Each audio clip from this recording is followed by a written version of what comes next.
You are Locked On Lakers, your daily Los Angeles Lakers podcast. Part of the Locked On Podcast Network, your team every day.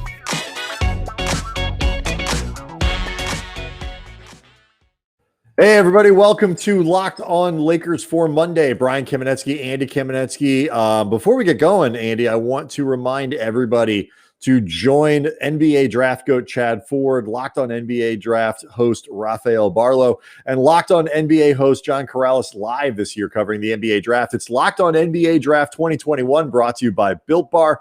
Get local expert analysis on each pick. We're local, and you can get our expert analysis during the show. Follow Locked On NBA on YouTube and watch our live coverage on July 29th, starting at 4 p.m. Pacific time. Draft, one of the many things that we'll be getting into this week. It's going to be a really busy week. And we're going to start it actually tomorrow on tomorrow's show. Eric Pincus, salary cap expert, knows the business of the NBA backwards and forwards. We got started, Andy, on that with Danny LaRue last week. We're going to keep it going with Eric Pincus this week. Send us your questions at KamenetskyBrothers@gmail.com, at Cam Brothers on Twitter. Eric will know the answer. This is going to be really, really good for listeners. And then Thursday, on draft day, we'll have Mike Garcia. He tweets under Canyon Driver, knows the draft inside and out. Again, we'll be previewing all the guys we've looked at already at Locked On Lakers, and then obviously some guys that we haven't. He'll tell us maybe who the Lakers might target if they buy into the second round. All of that stuff. That'll be Thursday with Mike Garcia. So lots to look forward to this weekend. But over the weekend, the rumor mill does not stop just because people stopped working for the weekend. It kept going. A really interesting name popped up courtesy of Shams Charania at The Athletic. Buddy Hield linked to the Lakers in a deal that would presumably include Kyle Kuzma, because they all do. Yeah, according to Shams, he's been involved in this package, but also the Lakers have received a lot of interest from several teams around the league regarding Kuzma. And that is interesting. We're going to talk about this later in the show, because Kuzma and KCP, according to Woj, have been discussed a lot around the league in things that have been sparked by the Lakers. Yeah. And we will get into the whys with that and, just what it means for the Lakers this offseason in terms of trying to make anything happen via trade. And so, if you look at Buddy Hield, we talked a lot about Russell Westbrook on Friday's show, correct, Andy? That was when we did that. If Westbrook is a one and Westbrook is a giant, I don't care if people are you only have to give. Doesn't matter. You had Russell Westbrook to your roster. You are making a big swing and you are pushing a big change.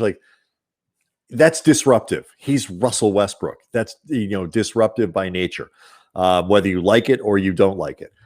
Buddy Hield is obviously somewhere in the middle. He's not Westbrook. He's not an insignificant addition, but at the very least, he's been a little disruptive at times in Sacramento. I mean, he does have the ability to be disruptive. He does, but that not in the same. What I mean by disruptive is, I don't mean disruptive as a human. I mean disruptive as a basketball player. No. I just want to make sure. Right. No, you're right. He's point that out. Right. No, that's true. At the very least, wallflower. He is not.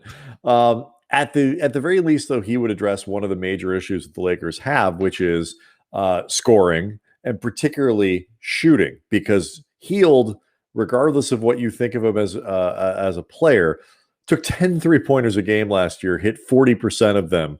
And this with a team that was not necessarily renowned for its skill and spacing and all these other things. So you presumably playing with LeBron and AD, he would have a lot more open looks than he did in Sacramento, where he has been a tremendous volume 3-point shooter over the last, basically since he came into the league. Yeah, I mean, if you look at a couple of his numbers last year, he was almost 40%, like you said, on threes, but in particular, catch and shoot threes, which he would get a lot of looks playing with LeBron. He's also around 38% last season on pull-up threes. So he's really good with outside shots manufactured a lot of different ways. Another thing that was interesting about Buddy Hield that I was actually not aware of until, starting to dig into a little bit more after this report from Shams, his assist numbers have basically doubled over the last 2 years, 3.5 for the 2019-20 season, then 3.8 for 2021 over per 36 numbers, which it's not exceptional, but it's not horrible either. And last year he managed to crank up the assists without the turnovers following. So it seems like he's doing a better job. Yeah, it's better. And so not prolific, but it's he is better. He has been a pretty good offensive player over the course of his career. He has been a terrible defensive one. Yes, and so I think this is the question I think that you ask with all players that would come, because Hield is like, I've said this a lot, and I firmly believe it. The ideal person that you could bring in is somebody who is a credible starter who can play either just go ahead and start or play starters minutes, can finish games or whatever, because otherwise, especially when you're talking about that shooter's role, that floor spacer around LeBron and AD, because if it's just somebody who can play a little bit with the second unit or maybe periodically finish games or whatever, yeah, okay, you've added shooting, but you haven't necessarily added shooting at the times of the games and in the lineup combinations that you needed. Hield would be a legitimate starter, starting caliber guy. But the question becomes, can the sort of the culture of the Lakers and the defensive emphasis, playing with Anthony Davis, playing under Frank Vogel, can you take a guy like Hield, who has never been a good defender? If you look at, even acknowledging that Sacramento was god awful defensively last year, his numbers, like the advanced numbers, are bad. Part of the reason Sacramento has been so consistently bad defensively is because of Buddy Hield. Yeah, I mean, he is a just train wreck defender. And, I mean, if nothing else, like if you can turn Buddy Hield into a passable defender on this team last year, like that should win Frank Vogel Coach of the Year. Like that in and of itself would be enough. And so that would be my major hesitation there is like, yeah, he definitely solves one issue, but does he create another? I mean, when you think about this in terms of you were saying like a guy that you want to be able to have finish games, like he is somebody that you would want to have out there for that shooting and scoring ability, but he is definitely going to be somebody that you have to figure out how to cover for defensively in crunch time, which is not ideal when every single possession matters. He's also, too, I think this may be surprising to some listeners, he is older than I think a lot of people may realize. Like Buddy Hield will be 29 when the season starts. Like for somebody who has not been in the league that long, he is much older than people expect. And I bring this up not because that makes him too old to contribute, obviously, but the odds of notable improvement, unless it has been all just bad culture either in New Orleans or Sacramento, and being a part of a true elite contending team like the Lakers brings out the best in Hield. He may be able to improve some around. I don't think. But this is likely who the dude is. He is absolutely who he is at this point. Now, just to your point, Andy, I think you could say playing in a better system, more discipline around better players might sand off some of his worst habits, but and maybe accentuate things he does well. But his game isn't necessarily going to improve. He's not going to grow in that way. He is what he is. It's just a question of whether or not you can get the most out of him. Yeah, he also, too, is owed about $66 million over the next 3 seasons. And it's a contract that descends. It goes from 22-ish million next season down to 18-ish million in the final season. So it's not money. Right. It's not unmovable because there's no such thing as an unmovable contract, but it may be an unappealing contract to try to move if for whatever reason you wanted to. Let's just say, let me compare and contrast this one to another name that popped up over the weekend. Jake Fisher at Bleacher Report. Really, a lot of people have talked about how the Jazz are potentially going to move off guys like Bojan Bogdanovic. That's theirs, right? They have Bojan, not Bogdan. Bogdan's in Atlanta. Bojan's in Utah. Yes. Or even Royce O'Neal and Joe Ingles, and the hypothetical Kyle Kuzma and a draft pick for Joe Ingles thing has been tossed around on the internet. It's a rumor that people love because it actually kind of makes sense for everyone. Joe Ingles is much older. He's I think 34. I love this idea way more than Buddy Hield.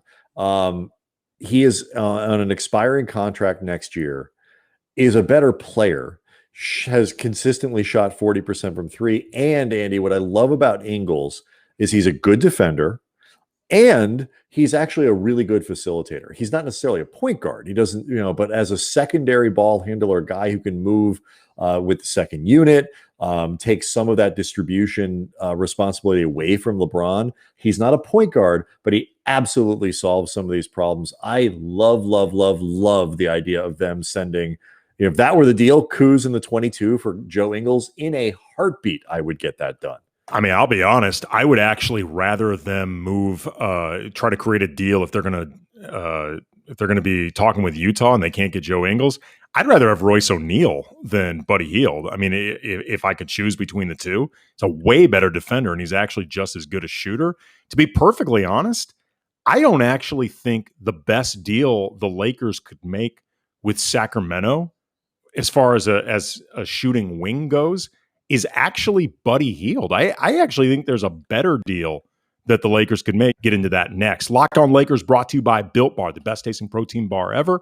Bars covered in 100% chocolate, soft, easy to chew. Not going to call out the ones, Brian, that require like a chainsaw and like an axe to get through. Yeah, I mean they're a mess, but they know who they are. Built Bars, though, they're healthy. They're great for health conscious people, whether you're trying to lose or maintain weight, but you still want something to taste great, low calorie, low sugar, high protein, high fiber, great for a keto diet, even more delicious than before. You get the 12 original flavors like raspberry, coconut almond, salted caramel, banana bread, 6 new flavors like cherry barcia, lemon almond cheesecake, cookies and cream, perfect for someone like me who just wants really cool taste combinations and to not get bored with my snacks. And Built Bars, just, you will never feel tired you say that to me all the time. I do not want to get bored with my snacks. No, absolutely, man. I mean, like, especially when you deal with the monotony that comes with being a parent and children and all that stuff. You need the little all you have are your feel snacks, new and to be honest with you. That's really all you have. Yeah, I mean, you just get beaten down so much. But the Built Bars, man, they pick you up. So go to BuiltBar.com.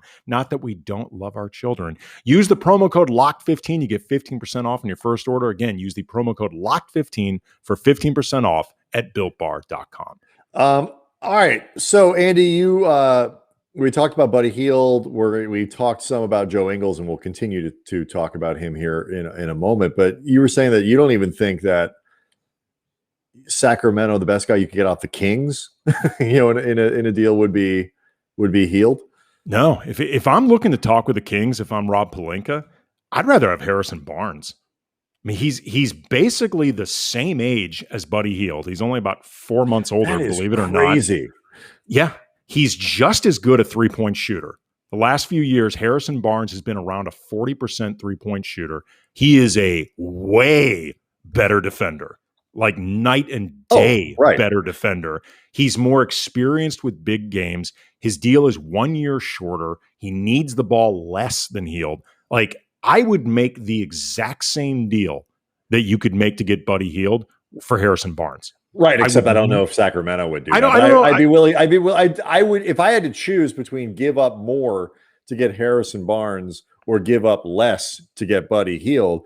God is in the details here, obviously, but chances are I'm taking give up more to get Harrison Barnes. Better player. Yeah, absolutely. I think, you talk about a guy who would fit neatly into that role of understanding what it is to be the third or fourth best player on a championship team. Yep. He's been there before. Yeah. And I really love how he has sort of quietly resurrected his career from being seen as this guy who, wet the bed or whatever to some degree with Golden State at the end there. And then, sent into the wilderness. Like his last couple seasons, he's been a really solid player. I mean, I don't know if Barnes is an option. I have heard talk before about, the Kings either putting feelers out there for him, or, floating the idea of it, or them getting calls about Barnes. And, because Barnes, I'm sure they're getting plenty of right. Because Barnes is so, I think, really easier and in a lot of ways more proven for a contending team to fit into what they want to do than Buddy Hield. They may be holding out for more than the Lakers can offer. I don't know. But the point being, though, in a lot of ways, ask first. When people think about scorers and shooters, I think more people would automatically go to Buddy Hield over Harrison Barnes. But I know, because we want to talk about just like the idea of overall fit and, roster composition, I think Barnes makes way more sense as an acquisition from Sacramento than Buddy Hield. Like, I don't even think it's close. I would 100% agree with you. And so, like, okay, to that topic, because, again, we spent Friday's episode talking a lot about Russell Westbrook and the question of fit. So the Team USA loses, I guess it's Sunday, Sunday somewhere, to France in the opening, whatever they call it, rounds of the Olympics. Neither one of us really care. Our national identity is not wrapped up in how well Team USA does at the Olympics. But, people really are upset by this. And one of the most common things that you see, perhaps probably the most common thing, is just the U.S. has too much talent to lose to these teams. France has got some really good players on it. Ignore that for a second. But that's what people always seem to go back to. The U.S. is just too talented. There are too many good players. I don't care if maybe it's the preparation isn't quite as there, or guys are tired, or the roster construction isn't great. They don't have any bigs or whatever it might be. We're just too good. We have too much talent. Talent should. And look, the NBA is a talent-based league. I get all that. But when you look at somebody like Russell Westbrook, it is an enormous undertaking to try to wedge him in. And the talent that you're gaining is undercut by not having a good fit. In this case, by not having the right fit, or not having skill sets that really match up with the other guys on the team. So you can measure stuff, Andy, in raw talent. And yeah, Westbrook, Davis, LeBron, that is a bleep ton of raw talent. But that talent isn't maximized with that three-man combination. I think you actually could make an argument that it is much easier to use Harrison Barnes, to get Joe Ingles or somebody like that. And so you're not gaining as much in pure talent, but the integration part of Ingles is easier. Guys don't have to remake their games. That means something. You're going to spend a whole season with Russell Westbrook trying to figure it out, and then have to start over again in the playoffs when teams are scouting directly. It's a lot. And there are easier ways to do it, where I think the Lakers in the aggregate, not sorry to go on here, but where the Lakers in the aggregate become a better team as opposed to a better assemblage of talent, which is what people talk about with Team USA. Yeah, I mean, ultimately you have to look to try to find that sweet spot, because the counter argument to what you're saying is that it could be easier to put in Harrison Barnes and or Joe Ingles, but without some other talent upgrade to go along with it, it's just not enough. It's simply easier to do what you're doing. But that's like the difference between, you and I talked about this on a YouTube clip that's part of the Locked On Lakers YouTube channel, and this one is exclusive to it. It's not just subscribe, folks. Exactly. This is something you only get if you're subscribing, as opposed to the podcasts, which are always available on the YouTube channel. And if you want to watch them, they're great. But this is something that's specific to it. We talked about some of the scuttlebutt connecting the Lakers to DeMar DeRozan.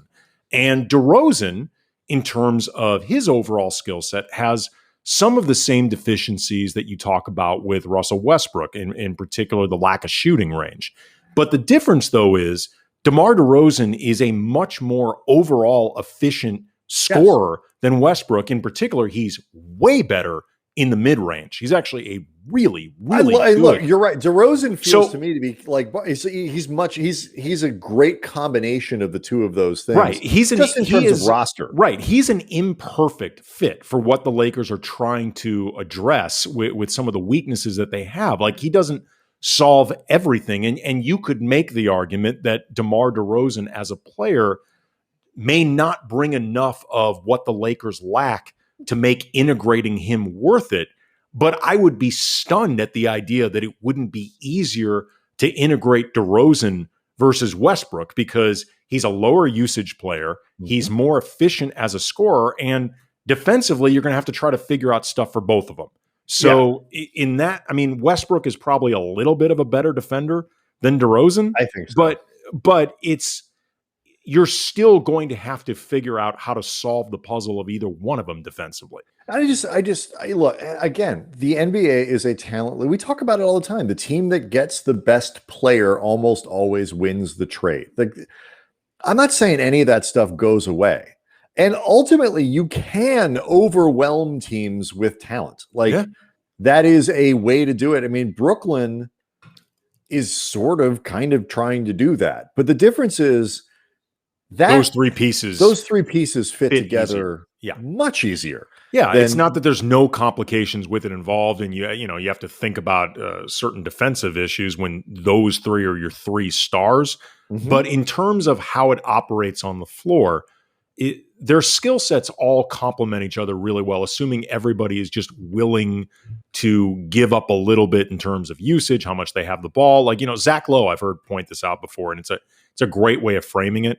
Kevin Durant may be the easiest superstar in NBA history to fit in anywhere. Like, there's nowhere Kevin Durant does not fit. Right. His own satisfaction with how he's being used, or, what winning means to him, all that, he's like a seeker, and that's a different story.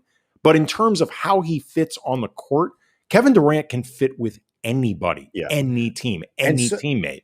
And so my larger point, and we'll get to the Kuz and KCP stuff here next, is just that I think what we've learned with the Lakers, I think what we've learned with Milwaukee and all this stuff is too that, like, talent is critically important. You need elite talent to win in the NBA. There's no question about it. The more you have, the better off you are, the higher your chances is, bigger margin for error, all that stuff. But if your pieces don't work together, the talent gap isn't going to be there the same way that you think it is, just it's not, the game isn't played on paper. But also, too, continuity matters. The amount of time that you can spend getting better as opposed to experimenting matters. Like, the depth of your team matters, like all this other stuff. And, the Lakers have to be careful about all of those things, not just trying to find the biggest name possible that they can add. Now, the good news is I think they are long past that place where they feel like the only solution to any problem, Andy, is to find the biggest name that they possibly can. So I still very much betting Gunnar Peterson got a lot out of their system. Yes, I'm very much betting against the whole Westbrook thing for all kinds of reasons. Yeah, but, I mean, look, I don't 5 care. years ago, I'd have been like, I would have been a lot more nervous because I felt like they would have just been so desperate to do anything. Well, I mean, look, I don't care how big of a star effer Rob Pelinka is as a general manager. That deal is just going to be difficult to make happen, period. It's just going to be hard. All of them will be. But speaking of which, there is a certain awkwardness, Andy, that comes with the chit chat that has already taken place, despite the fact that free agency hasn't started, the draft isn't here yet. If you're one of a couple guys on the Lakers roster, you have seen your name thrown around a lot. We'll talk about that next. Locked On Lakers brought to you by BetOnline. BetOnline, the fastest, easiest way to bet on all your sports action. Baseball season's in full swing. You can track all the action at BetOnline. This week, tons of sports action on the go. As always, get all the latest news, odds, and info for all your sporting needs, including MLB, UFC, MMA. The draft is coming up, Brian. If you want to bet on the Lakers selection, the line of Jaden Springer, who we have scouted on our show, is at 22.5. You can bet whether he gets picked before that. That would, I guess, be the under, or after the Lakers select. 22 is the under. 23 is the over. Right, exactly. Unless he actually gets picked 22.5, which is weird. Well, I was just going to say, you push. Well, I was really going to say, I don't know, like, necessarily what qualifies as the over or under. Clarify before you actually place this bet. Chris Duarte, who we've scouted before, his over under is currently at 17.5. Cam Thomas, another guy we've talked about, his is at 23.5. So again, you can bet specifically with guys connected to the Lakers at BetOnline. Before the next pitch, in baseball. Head over to Bet Online on your laptop, your mobile device. Check out all the great sporting news, sign-up bonuses, contest information. Don't sit on the sidelines anymore. There's your chance to get into the game. Head to the website, use your mobile device, sign up today, receive your 50% welcome bonus on your first deposit using the promo code Locked On. Bet Online, your online sportsbook experts. We mentioned that the Kyle Kuzma names popping up in basically every deal that the Lakers can come up with. Woj was talking about this with Zach Lowe on their draft show. Yes. And basically mentioned that like the Lakers have offered Kuz and KCP to everyone. Every deal they've floated, every concept that they've put out there, everything basically starts with KCP and Kuz. There's a pretty simple reason for that, Andy. Those are the only people they can offer in a trade. Right. Yeah. I mean, they're the only real assets the Lakers have right now that they have complete and total control over. And, not that these guys have not been in the rumors before, that they're not used to this by now. I mean, Kuzma's talked about this before, that at this point, he at least says it doesn't faze him anymore. I'm sure it does to some degree because these guys are all human and nobody likes having their future completely out of their control. But, at the same time, neither KCP nor Kuzma is stupid. And certainly their agents, particularly Rich Paul, are not stupid either. And these guys understand how easily a $13 million deal can be packaged and, what their own team has or doesn't have, needs, where their assets would lie after they moved everything to bring in Anthony Davis. They are the assets.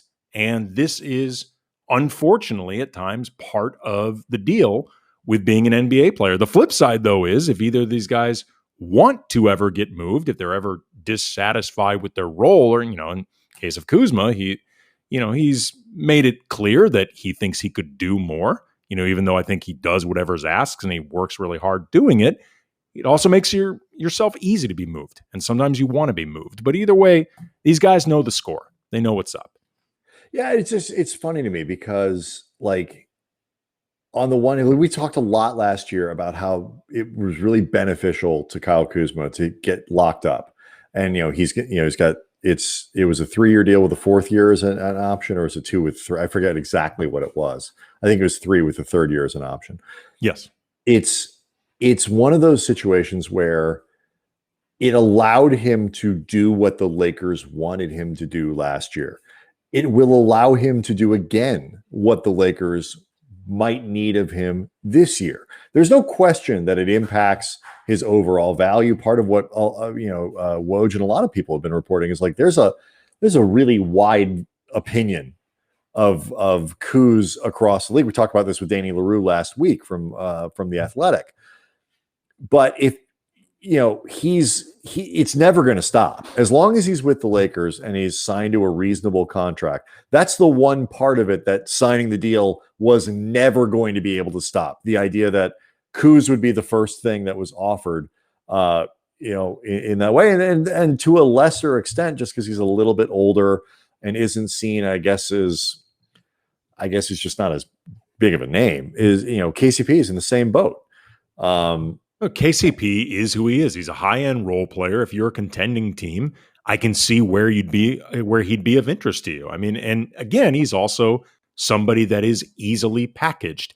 I think part of the reason why you've heard a little bit more about Kuzma than KCP is also just his age allows you the idea of him being able to grow into something more. It's not only his age, it's also that he has shown sort of the flashes of being potentially being something bigger than the role, like given a different role than what he's got. And KCP is exactly what he is. Which is good. I mean, again, I think there are teams around the league that would be interested in KCP. He's like you know what? He's a little like Joe Ingles in the sense that, like, there's pretty much every team in the league could take him on, know exactly what to do with him, and he could probably improve that team if been good players. KCP's not going to take a garbagey team and lead them to the playoffs. That's not my point.